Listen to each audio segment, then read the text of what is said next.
Hello everyone, welcome to my channel again. In my previous video, I was sharing that the entire Malaysia property investment economy was supported by the M40 and the T20 population. Therefore, for those of us who are buying properties for long-term investment for capital appreciation, it is a must for us to ensure that our properties are popular among the M40 and the T20. If our property is not in the buying list of the M40 and the T20, when we put our property in a resale market, we will never be able to attract our targeted audience to buy the properties from us at a higher price. So, other than Golden Triangle Zone, where exactly will the M40 and the T20 buy the property? Today, I'm going to reveal to you where exactly these districts areas are. Number 1, Tropicana. Number 2, Petaling Jaya. Number 3, Damansara Jaya. Number 4, Mount Kiara. Number 5, Bangsar. Number 6, Sunway. These are the areas where I would highly recommend you to buy the properties for long-term investments such as co-living.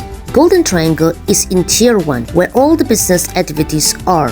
The rental collectible from Airbnb is definitely higher than co-living. Properties in the Golden Triangle are very suitable for the Airbnb business because it has a lot of tourism hotspots, commercial areas, hotels, university, hospital, shopping malls to support the activities. KL land is very limited. Golden Triangle is getting more and more crowded with activities and people. It is very natural for the rich people to move out from Tier 1 to Tier 2. Those areas that I just mentioned are in Tier 2. They are all newly developed districts outside Golden Triangle areas for the rich people. Can foreigners buy properties in these areas? Well, these areas are more suitable for the local people to buy. But if you are a foreigner and you are just like me who really envy the locals to be able to buy properties far below 1 million, well, if there is a will, there is a way. I have a way to buy these properties even though I am a foreigner.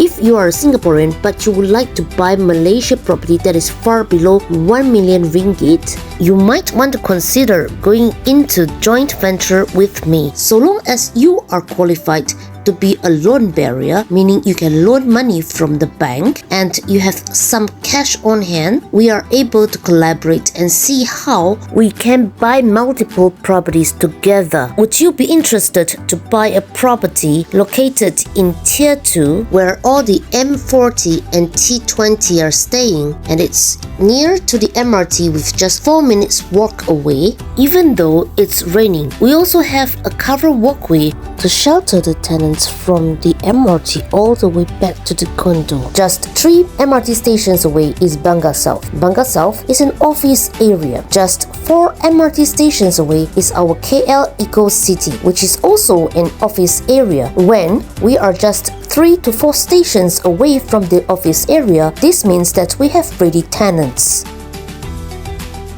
Residential units in TRX is very expensive.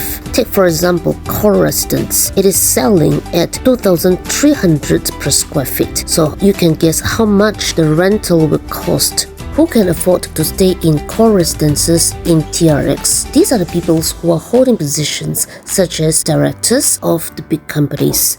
But for people who are holding positions such as managers, TRX is too expensive for them.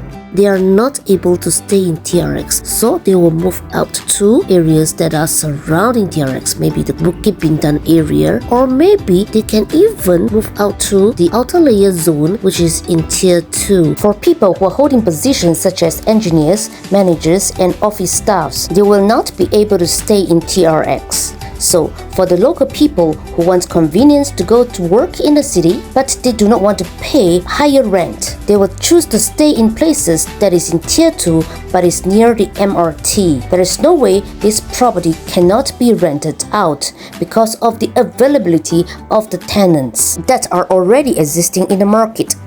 Our pools of tenants is not restricted to the working class. There is another pool of tenants who are the university students. They are studying in the nearby universities. Surrounding the condos are universities such as City University, Finland University, Cat College, Desk Park International College, Brickfield Asia College, and these are all the universities that are within walking distance to the condo. If we observe carefully, we are actually locating in the education component hub, surrounded by universities and the office buildings. The project that I would recommend you to buy is now in its phase 2. However, I would not advise you to buy projects in phase 2 because phase 2's cheapest unit is even more expensive than the phase 1 highest floor unit. Why is that so? It's all because of inflation. Prices of the building materials keep increasing, and that is why phase 2 is getting very expensive. It is very unlikely that the prices of the property will come down because of the expensive building materials. So it's either we buy it now or we buy it later at a much higher price. This project that I'm going to buy is selling at 709,000 ringgit. Now we need to do some calculation. What is this project selling at? For a project of 775 square feet, if it's selling at 709,000 ringgit, that means its per square feet is 915. However, the developer is giving a 10% discount. On top of this 10% discount, there is another 20,000 discount. So after all the discounts, the net selling price is 618,000 ringgit. If you divide by the 775 square feet, the developer is selling the unit to us at 797 per square feet. Petaling Jaya is in Selangor. For foreigners to buy projects in Selangor, we have to buy projects that are above 2 million ringgit. But who is going to buy projects that are above 2 million? The risk is too high. But if you collaborate with me, we will be able to buy the project below 2 million together. We can keep the project for long-term investment. In fact, we can buy multiple projects together. If you are now in your late 30s or early 40s, you have the advantage on leveraging on bank loans. Now take out your calculator to calculate. You just need 20% of the 618,000 ringgit. How much is that? It is just 123,000 ringgit. And if you convert that into Singapore dollar, it is just 35,000 Singapore dollars. How much can one unit fetch us in terms of rental?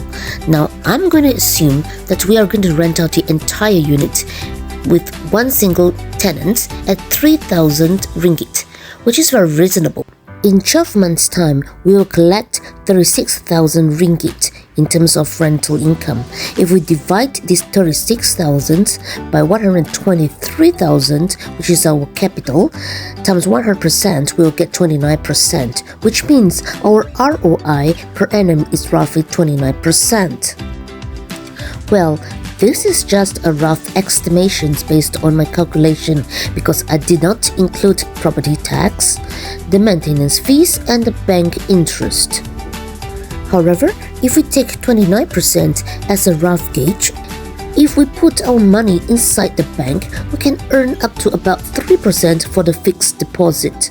So if we are able to earn roughly 29% out of a deal like this, to be on the safer side, we are going to deduct 10% from the ROI. So assume we are not earning 29%, we are just earning 19% ROI. It is still much better than the 3% we get from the fixed D. Now we compare the two situations. Is it better to put the money in the fixed D or to put money in the property? If we put our money in the property, we are able to gain in terms of capital appreciation. While we are waiting for capital appreciation, we still gain in terms of rental income because over the years, we are not going to pay for the rental. It is the tenants that is going to pay for us. If we choose to take the lower risk option, which is to put our money in the fixed D to earn the 3% per annum, it is going to take us a long time in order to earn that 1 year of 19% ROI. So what are you waiting for? If you want to be a lazy landlord with the extra money in the bank and the loan ability you are enjoying now, why not you continue to do your work and earn your active income Simply leave everything to me while I will fetch you a bunch of money. Make an appointment with me at my WhatsApp number, which I will leave in the comments box below. With that, I've come to the end of my presentation. Hope to see you soon.